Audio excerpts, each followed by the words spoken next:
Hello student, कैसे हैं आप सब। एक बार पुनः सी कोचिंग क्लासेस पर स्वागत है। उम्मीद करता हूं आप सब अच्छे होंगे, मस्त होंगे, बेहतर होंगे, आपकी पढ़ाई भी बेहतर चल रही होगी।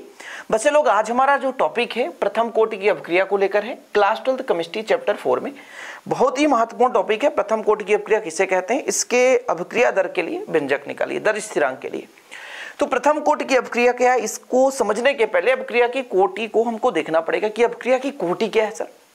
तो जैसे रासायनिक अपक्रिया में जब भाग लेता है अभिकारक, है ना, अपक्रिया संपन्न होती है, तो अभिकारक की सांद्रता पर ये जो कोटि का निर्धारण होता है, यानी सांद्रता की वह मान या वह मात्रा जो अभिक्रिया के दर का निर्धारण करे। जैसे मैं बात करता हूं, किसी अभिक्रिया में कोई पदार्थ 10 मोल लिया गया। अब 10 मोल जो लिया गया बच्चे लोग, वो पूरा का पूरा अणुसंख्यता है। उसमें से कितने मोल रासायनिक अपक्रिया के दर का निर्धारण करते हैं, उनकी कोटि है। अभी जो कोटि है एक प्रकार से प्रायोगिक मान है, प्रायोगिक के आधार पर इसको हम सिद्ध कर सकते हैं। किसी अपक्रिया को देखकर हम प्रथम कोटि की अपक्रिया नहीं कह सकते, ये चीज हमने पहले ही बताया था। किसी भी रासायनिक अपक्रिया की कोटि क्या है, वह सांद्रता है जो अपक्रिया की दर का निर्धारण करे।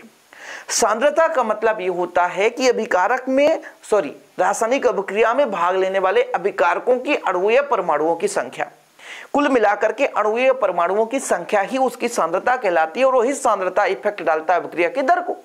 तो हमने आपको क्या कहा, जैसे बच्चा स्कूल में जाता है 25 बच्चा, जिसमें से 15 बच्चा फेल हो जाता है, 10 बच्चा पास होता है। तो वास्तव में जितने 25 बच्चे भाग लिए थे, स्कूल में एडमिशन लिए थे, वो पूरे के पूरे अणुसंख्यता है। और जो वास्तव में रासायनिक अपक्रिया का दर का निर्धारण कर रहे हैं, मतलब पढ़ाई कर रहे हैं बेहतर रूप से, 10 बच्चे जो पास हुए हैं वही उनकी अणुसंख्यता है, 15 बच्चे तो फेल हो गए। इसी प्रकार से रासायनिक अपक्रिया में भी होती है कि जितने अणु भाग ले उसकी अणुसंख्यता, और जो अपक्रिया के दर का निर्धारण करे, है ना, जो अपक्रिया के दर का निर्धारण करे, उसे हम अपक्रिया की कोटि कहते हैं। उसमें से आज का हमारा टॉपिक है प्रथम कोटि की अपक्रिया। देखिए जरा, किसी अपक्रिया को प्रथम कोटि की अपक्रिया कब कहा जाता है ना। तो भैया किसी अपक्रिया को प्रथम कोटि की अपक्रिया तब कहेंगे जब अपक्रिया की दर केवल एक सांद्रण पर निर्भर करती है, मतलब सांद्रता का जो घात है 1 होना चाहिए। ठीक है, हमने इसके पहले भी प्रथम कोटि भी अपक्रिया बताया, द्वितीय कोटि भी बताया, तृतीय कोटि भी बताया। इसके लिए हमने दर स्थिरांक की इकाइयां भी निकाला। एक बच्चा ने कमेंट किया था व्हाट्सएप में कि सर आप इसको बता दीजिए। यार मैं आप लोगों से गुजारिश करता हूं कि सारे वीडियो लेक्चर देखो, आपको क्वेश्चन करने की जरूरत ही नहीं पड़ेगी, और व्हाट्सएप में बेफजूल मैसेज ना करें, आप लोगों से विनती करता हूं। ठीक है, तो माना एक अपक्रिया करना प्यारे बच्चों, तो माना एक अपक्रिया लेकर चलते हैं। माना एक अपक्रिया कैसा होगा, एक अपक्रिया कैसा होगा। अपक्रिया में क्या क्या चीज होता है, एक तो होता है आपका रिएक्टेंट जो बनाता है प्रोडक्ट, है ना। रिएक्टेंट मतलब अभिकारक, प्रोडक्ट मतलब उत्पाद। ये जो रिएक्टेंट है अभिकारक है, किसमें बदल रहा, प्रोडक्ट उत्पाद में। तब रासायनिक अपक्रिया की दर, तब रासायनिक अपक्रिया की दर, अपक्रिया की दर क्या है बच्चा लोग, अपक्रिया की दर आप लोग खुद बताओगे। रासायनिक अपक्रिया की दर कितना होता है, आप लोगों ने पढ़ा है किसी भी रासायनिक अपक्रिया में अभिकारक या उत्पाद के सांद्रण में परिवर्तन अपक्रिया का दर कहलाता है। यानी कहने का मतलब समय के साथ अभिकारक में कमी, उत्पाद में वृद्धि। अब ये कहां से आ गया सर, समझ में नहीं आया। भाई हम कह रहे हैं कि मान लीजिए एक गिलास पानी है, तो यदि हम इसमें शक्कर और थोड़ा सा दूध, चाय पत्ती डाल दें, तो धीरे धीरे पानी चाय में परिवर्तित हो जाएगा। तो धीरे धीरे करके पानी में कमी आती जाएगी, चाय में वृद्धि होती जाएगी। सबसे अच्छा एग्जांपल मैं आपके घर में दूध को लेकर चलता हूं। गाय का दूध है, उसे आप दही में बनाना चाहते हैं तो पहले दूध 100% होता है, धीरे धीरे वो दही में बदलना शुरू होता है जब उसमें नींबू का रस डाल दो या खट्टा पदार्थ कुछ भी डाल दो। तो होता क्या है भाई साहब कि अभिकारक में कमी होती है और उत्पाद के सांद्रण में वृद्धि होती है। धीरे धीरे उत्पाद बनता है, अधिक बनता जा रहा है। तो अपक्रिया का दर क्या है, समय के साथ या तो अभिकारक के सांद्रण में कमी या तो उत्पाद के सांद्रण में वृद्धि। अच्छा सर, अभिकारक यहां पर क्या लिया सर आपने, हमने आर लिया, अल्प के लिए डी आर कर दिया, समय के साथ तो डी टी कर दिया, बराबर। ठीक है, एक चीज और आपको देखने को मिलेगा भैया, अपक्रिया की दर माइनस लगाएंगे, यहां पे थोड़ा सा लिखने में दिक्कत हो रही है, नीचे करता हूं। अपक्रिया की दर, ठीक है, ऐसा minus D R upon D T कर दिया मैंने, D R upon D T बराबर बच्चा लोग, ये जो K है वो दर स्थिरांक है, और यहां पर सांद्रता R, ये R की सांद्रता कितनी होनी चाहिए, 1, क्योंकि बोल के रखा है ना अपक्रिया की दर केवल एक सांद्रण पर निर्भर करती है। आपने पढ़ा ये चीज, डायरेक्ट मैंने कर दिया, सिंपल है। यहां तक समझ में आया कि जब कोई रासायनिक अभिक्रिया अभिकारक के केवल एक सांद्रण पर निर्भर करती है तो उसे हम प्रथम कोटि की अभिक्रिया कहते हैं। जब कोई रासायनिक अभिक्रिया अभिकारक के प्रथम घातांक यानी सांद्रण के प्रथम घातांक या एक सांद्रण पर निर्भर करती है। एक मैंने कर दिया। अब ये कैसे कैसे आगे सर समझ में नहीं आया, फिर से समझो। अभिक्रिया का दर क्या है बच्चा लोग? अभिक्रिया का दर क्या है? सांद्रण के समानुपाती होता है। और दर क्या है? मैंने बताया है, या तो अभिकारक में कमी या तो उत्पाद में वृद्धि। अब माइनस क्यों लगा दिए सर? मैंने आपको बताया कि भाई जैसे जैसे अभिक्रिया संपन्न होती जाती है अभिकारक के अणुओं परमाणुओं में कमी आती जाती है और उत्पाद में वृद्धि होती जाती है। ओके सर, ठीक है, यहां तक क्लियर है, समझ में आ गया। अब देखो जरा, यदि मैं इसको थोड़ा सा व्यवस्थित कर दूं, आर को इधर ले आऊं या एक घात है प्यारे बच्चों, इसकी कोई वैल्यू है नहीं, तो आप कहोगे ये ऐसा भी हो सकता है सर। यहां पे आप ऐसा कर दो कि आर को वो गुणा में है तो इधर आएगा तो भाग में हो जाएगा, तो ये डी आर हाई है और नीचे हो जाएगा प्यारे बच्चों आर, ठीक है, कोई दिक्कत। और इधर हो जाएगा ये भाग में है तो इधर जाकर गुणा में हो जाएगा, के डी टी हो जाएगा। यहां तक कोई परेशानी नहीं, बहुत ही सिंपल है। एक हमने क्यों किया? क्योंकि एक सांद्रण पर निर्भर करता है। किस पर? एक सांद्रण पर निर्भर करता है। दोनों पक्षों में समाकलन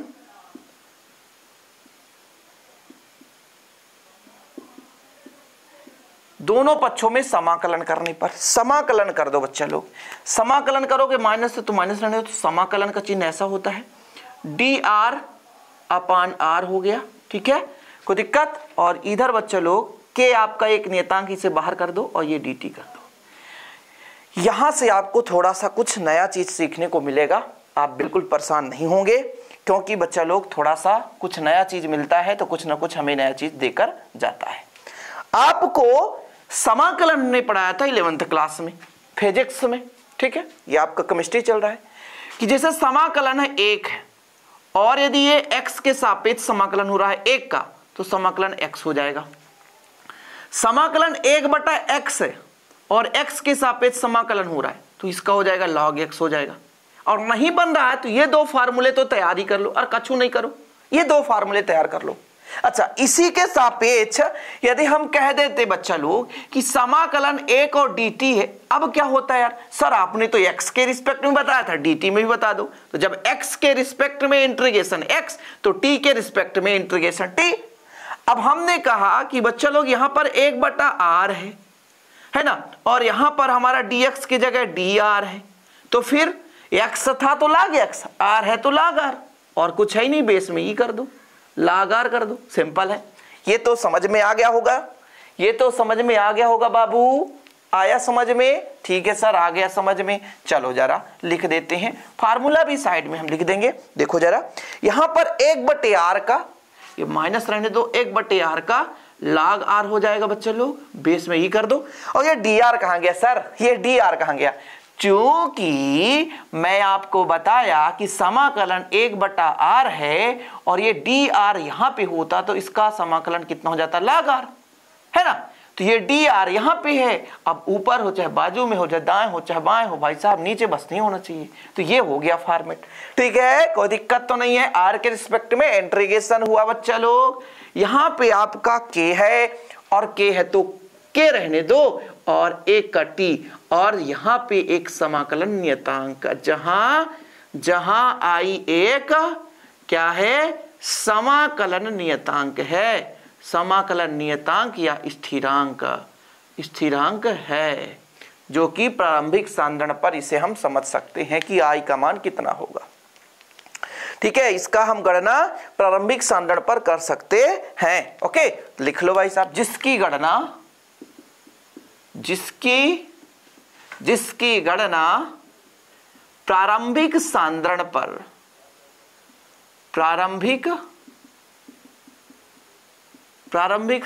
पर कर सकते हैं। यहां तक तो क्लियर है बच्चा लोग। थोड़ा सा फिर से समझाना चाहता हूं कि 1/x है और dx है तो इसका समाकलन log x हो जाता है। हमने कहा बच्चा यहां पर 1/r था और dr उसके साथ था ही, तो इसका हो जाएगा log r। बिल्कुल सही है, बात बनती है ना।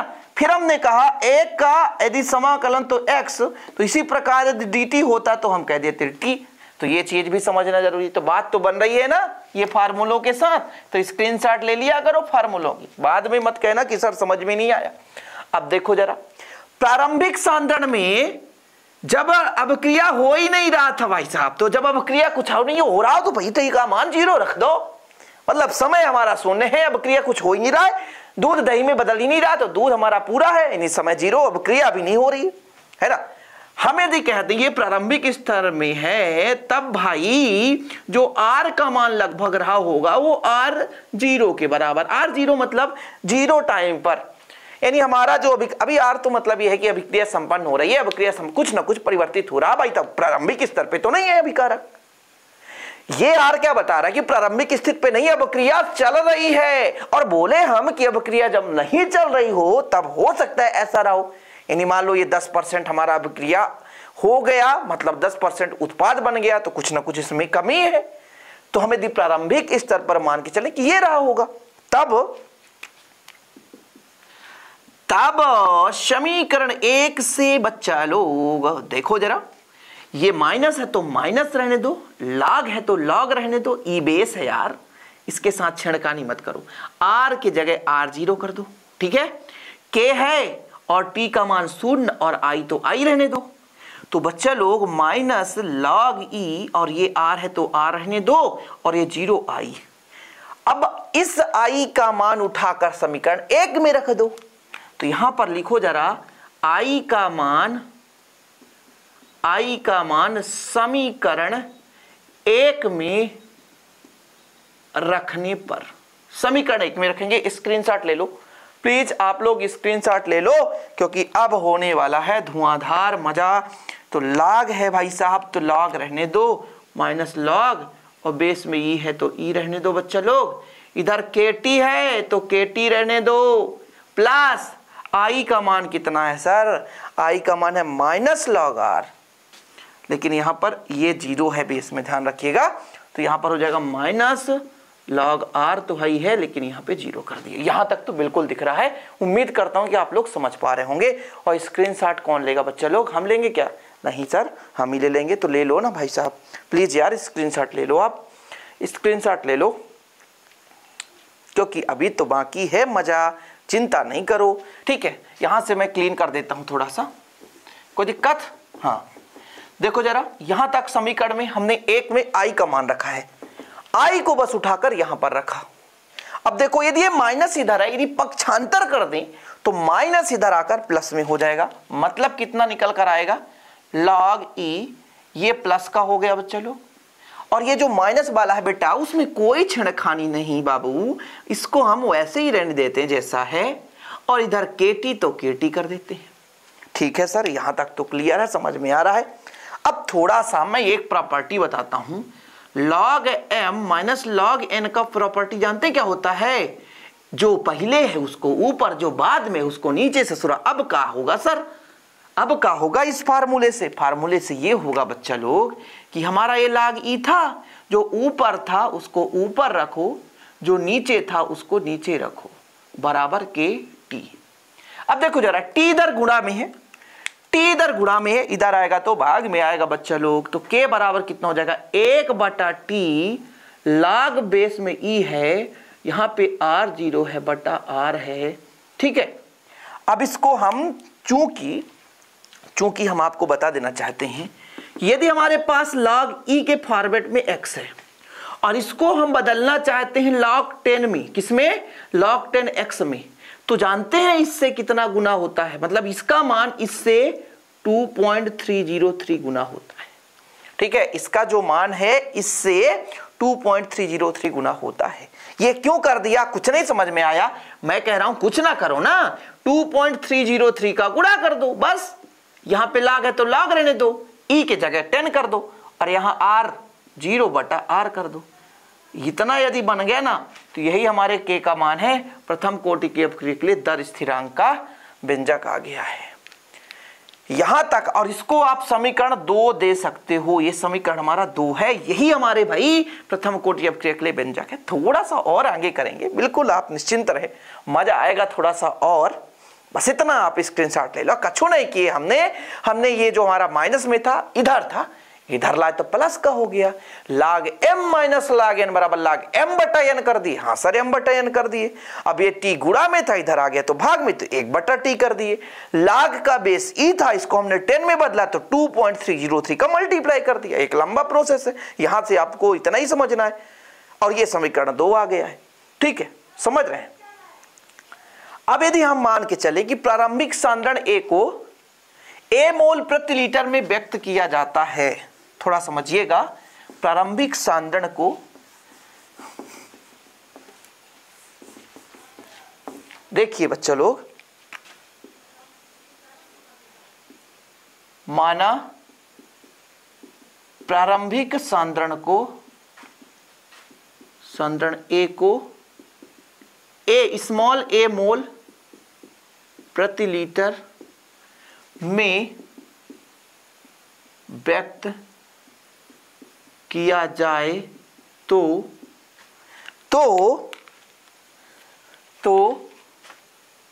व्यक्त किया जाए तो यदि t समय में x मोल यानी x पदार्थ की मात्रा उत्पाद में परिवर्तित हो रही है, तब x मोल जो है उत्पाद में परिवर्तित हो रही है, तब जो r का मान जो होगा, देखो यदि r0 प्रारंभिक स्तर पर, तो प्रारंभिक स्तर पे मैंने कहा a है, कितना है a है, तथा यदि मैं कह दूं कुछ मात्रा बदल गया है, मतलब ये r a माइनस x हो गया, कुछ मात्रा उत्पाद में बदल गया, उस स्थिति में इसका मान इतना होगा। स्टार्टिंग में a लिया था हमने और कुछ मात्रा x मोल जो है उत्पाद में बदल गया है, x मोल जो है उत्पाद के रूप में परिवर्तित हो गया है। परिवर्तित हो, यहां पर x मोल उत्पाद में परिवर्तित हो गई है, तब मैंने क्या कहा, फिर से समझो। प्रारंभ में स्मॉल a था, x जो है उत्पाद में बदल गया, तो अब कितना बचा, तो a माइनस x बचा। पहले 100 था, 100 में से 10 बदल गया तो 90 बचा। ये चीज मैं कह रहा हूं। तब प्यारे बच्चों, तब मैं यदि आपसे कह दूं k का मान निकालो, तो 2.303 ही रहने दो, 2.303 ही रहने दो, बटा t कर दो, log 10 कर दो, यहां पर a बटा, ओ माय गॉड, हाँ जी, a, यहां पर a माइनस x। अब इसके आगे आपको कुछ नहीं करना है, यही प्रथम कोटि अपक्रिया के लिए व्यंजक है। इतना कर दिए तो आपको पूरे के पूरे नंबर मिलेंगे, आगे कुछ करने की जरूरत नहीं है। यही प्रथम कोटि अभिक्रिया के लिए व्यंजक है। अब किसी का बाप भी नंबर नहीं काट सकता, ये मेरा गारंटी है आपसे। समझ रहे हो? चलो बच्चा लोग, वीडियो पसंद आए तो लाइक करें, शेयर करें। और हाँ यार, थोड़ा सा आप लोग नोट्स ले लेते हैं तो एक चीज हमें फाइनेंशियल सपोर्ट मिलता है, इसलिए इस नंबर पर आप कांटेक्ट करके नोट ले सकते हैं। और ऐसे वीडियो पाने के लिए चैनल को सब्सक्राइब कर लें। Love you all of you my dear sister and brother, मेरे छोटे भाई बहन।